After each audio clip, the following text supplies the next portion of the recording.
which has seen a dramatic increase in unemployment and hunger and a significant decline in economic growth. We're also in a time of hope because we are already starting to see the results of our efforts to recover and to rebuild. In the GDP figures released by Stats SA this week, there are encouraging signs of a revival in many sectors of our economy.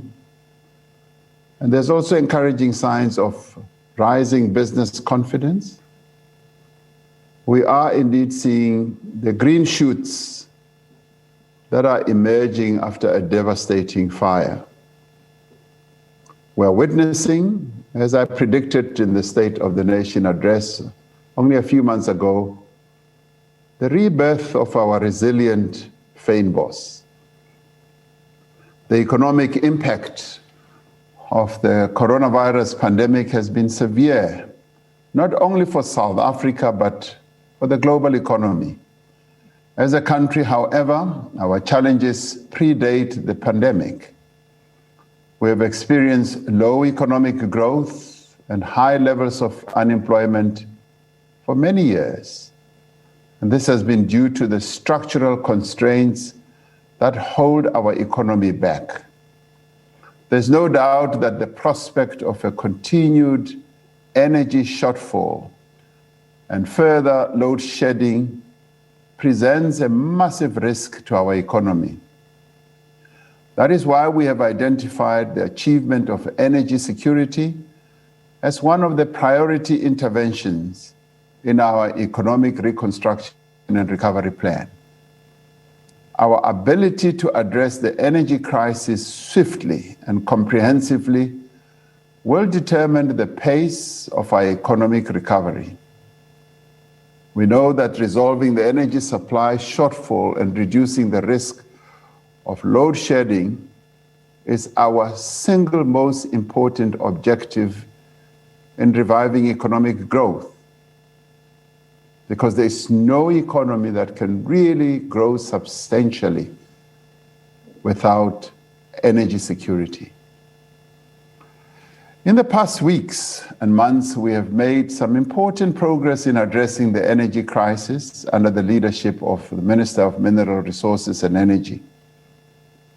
This includes the announcement of 11 successful bidders for the Risk Mitigation Power Procurement Program and the opening of bid window 5 of the Renewable Energy Program to procure 2,600 megawatts of new generation capacity from a number of sources, from wind, solar, PV projects. Eskom is working hard to improve the performance of its existing fleet of power stations, despite all the challenges that it is currently addressing. It is also working hard to reduce the debt burden and complete its restructuring process. While these steps are positive and necessary, they are not enough to address the immediate and significant energy shortfall that threatens our economic recovery. We know that to confront the energy challenge will require bold and urgent action, not yesterday, but now. Incremental measures will not be sufficient to meet the scale of this challenge. We also know that in responding to any crisis, we must remain agile and we must be willing to adapt our interventions to match the circumstances that we face. The interventions that we planned yesterday may not be sufficient to meet our needs today. For this reason, we are today announcing a significant new step in further reforming our electricity sector towards achieving a stable and secure supply of energy. Following an extensive public consultation process and discussions within our own ranks in government and discussions between the Minister of Minerals, Energy and myself, and also a significant amount of technical work undertaken by the Department of Mineral Resources and Energy, we will be amending Schedule 2 of the Electricity Regulation Act to increase the NERSA licensing threshold for embedded generation projects from 1 megawatt to 100 megawatts. This intervention reflects our determination to take the necessary action to achieve energy security and to reduce the impact of load shedding on businesses and households across the country. There is evidence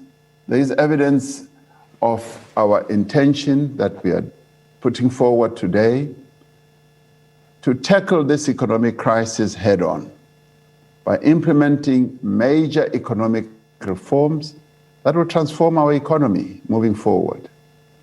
It also demonstrates our commitment as government to listen carefully to experts, to engage closely with our social partners, and to take on board new ideas to address our long-standing challenges. This measure will be crucial in developing a response to the energy crisis that is ambitious enough, bold enough, and urgent enough. The amended regulations will exempt generation projects up to 100 megawatts in size from the NERSA licensing requirement, whether or not they are connected to the grid. This will remove a significant obstacle to investment in embedded generation projects.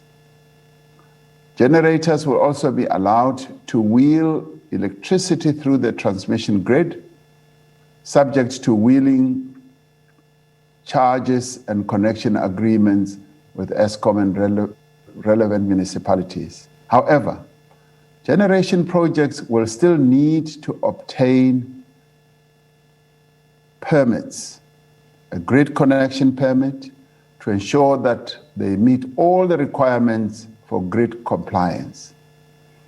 This will ensure that we are able to bring online as much new capacity as possible without compromising the integrity and stability of our energy system. Generation projects will also need to have their registration approved by NERSA to verify that they have met these requirements and to receive authorization to operate. And this will all be done within a set time frame where projects do not wait for years and years. Municipalities will have discretion to approve grid connection applications in their networks based on an assessment of the impact on their grid.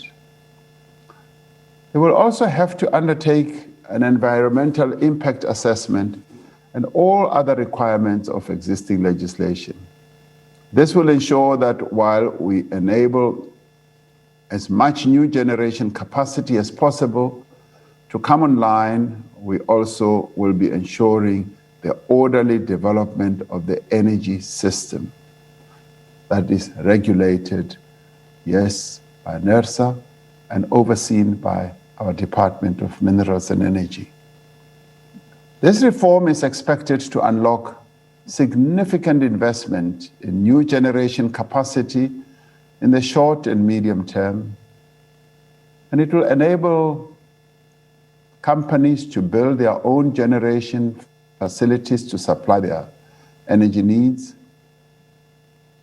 This in turn will increase the availability of supply of energy and reduce the burden on ESCOM, allowing ESCOM to proceed with its intensive maintenance program and to reduce its reliance on expensive gas and diesel turbines. The final version of the amendment to Schedule 2 will be published by the Department of Minerals and Energy within the next 60 days or even sooner. We are faced with the significant challenge of achieving a swift and lasting economic recovery following many years of economic decline. This government has the task of building a new economy in the wake of a global pandemic and of placing our country on a strong footing for the next decade and beyond. While the challenges we face are steep, our starting point must be to acknowledge the severity of the crisis. If we recognize the challenge, if we understand its root causes, we can fund and implement solutions. Many funders are willing to come to the fore to fund the energy solutions that we can put forward. We are a country that is blessed with tremendous resources and resourcefulness. We have a bright future ahead of us. We just need to manage our way out of the crisis that we're facing. Today's announcement takes us one significant step further towards that future.